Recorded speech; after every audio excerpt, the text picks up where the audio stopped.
Hey there guys, alright, today we are back with some more overly sarcastic productions. This time on to Miscellaneous Myths Nerites.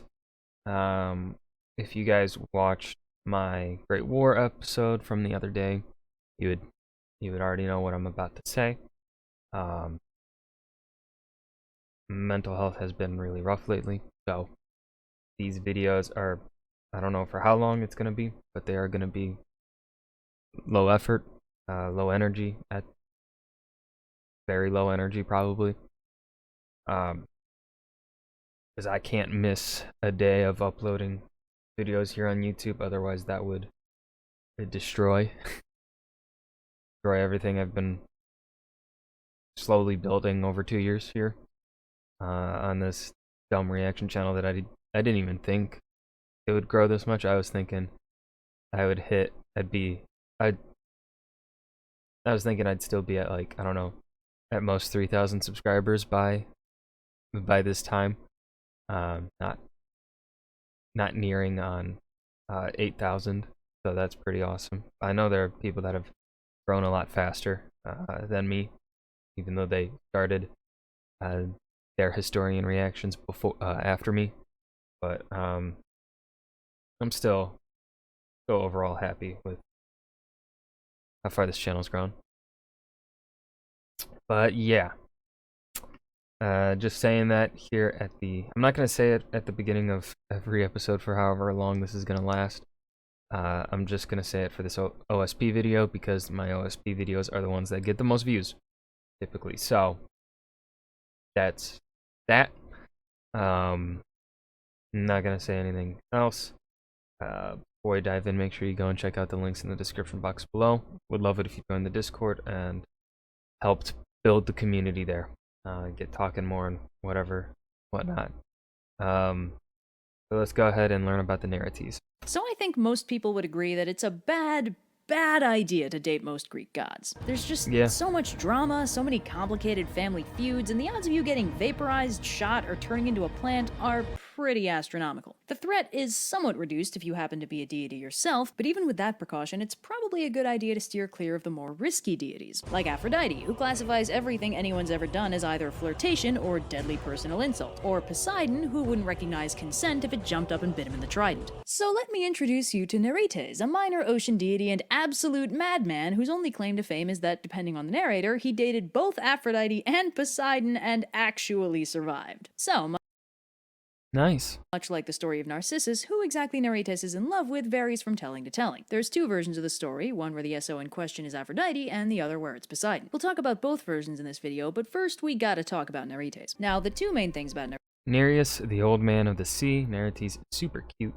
Doris, mother of the Nereids. Nerites is that, number one, he's the beautiful son of Nereus and the sea nymph Doris. And number two, he's young. Like, really young. In the ancient Greek world, this was a thing called pederasty, where adult men would have sexual relationships with adolescent boys, in an alleged effort to teach them how to be men. In the modern world, this is known as pedophilia, and it is very, very not okay. However, Nerites... What the fuck? Okay, when I selected this video, I didn't think this is what would be happening. Great. Is also an immortal god, so he's kind of more like the ancient Greek male equivalent of those prepubescent anime girls who are actually 1,000-year-old dragons or elves or whatever, so it's really okay that we're using them for so much fan service, you guys. So if that makes you feel better about these romances, that's cool, I guess. It doesn't make things better, no. It's always fun when a story from another time and place really drives home how different that society was by smacking you in the face with some hardcore moral dissonance. Anyway, moving on to the actual stories. Don't get comfy, they're pretty short. So, in this version of the myth, Aphrodite, before she rises from the ocean, drifts to the shores of Cythera, and becomes an Olympian god, is spending her days chilling under the sea when she meets and falls in love with Nerites, and the two of them carry on a vague but probably adorable whirlwind romance. But eventually Aphrodite decides to leave the ocean, and she asks Nerites to come with her. But Nerites doesn't really want Sorry, I don't think I'm ready for that kind of commitment. Want to leave the ocean, since that'd mean leaving his family behind, and even when Aphrodite offers him a nice pair of wings, he refuses. So Aphrodite, with her characteristic We can still be friends, though. Nope. Never how it worked. Level-headedness in the face of rejection, turns Nerites into a shrimp, gives the wings to her son Eros. Hey, Eros, want some wings? I could have told you that wouldn't work. Got it. and takes off for Olympus. But if you were expecting this story to have a classic Greek tragedy ending, think again. Nerites' sorry state is discovered by his sister Neria, who begs Poseidon to reverse his shellfish condition, which Poseidon does. Happy ending, I guess. Nice. In the other main version of this myth, Poseidon and Nerites have been carrying on a pretty sweet romance, and in fact are so in love with each other that their mutually supportive relationship produces a whole entire deity, Anteros, the god of requited love. Nerites also serves as Poseidon's charioteer, and wows all the creatures of the ocean with his impressive speed and skill. But one day, the sun god Helios, for unspecified reasons, turns Nerites into a shrimp. Maybe he What? was jealous? Either way, Neria Oh no, how could this happen? finds Nerites, asks Poseidon to turn him back, and he does. Happy ending. For extra comedy points, I like to imagine that both versions of the myth happen sequentially, and Nerites just gets turned into a shrimp for Hermes, did you steal the remote? Did I? Ah! Bazort. various reasons, like every other week. Just look at the world around you. Nerites isn't attested by Homer or Hesiod, and is largely only mentioned by the Roman author Claudius Aelianus, or alien to his friends. I'm not saying it's aliens, but it's aliens. Anyway, Nerites was a popular figure in sailor folklore.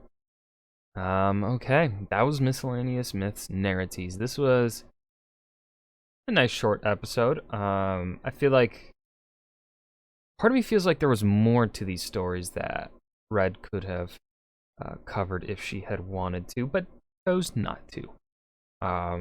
Especially that Poseidon one. I feel like there would have been more with the Poseidon one. But then again, as this end stuff here says, look at the world around you, right he's here. only mentioned by one Roman author, Claudius Aelianus.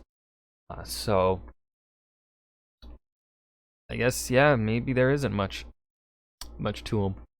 But sailors would have made something up, wouldn't they? They'd have a bunch of stuff made up. Whatever.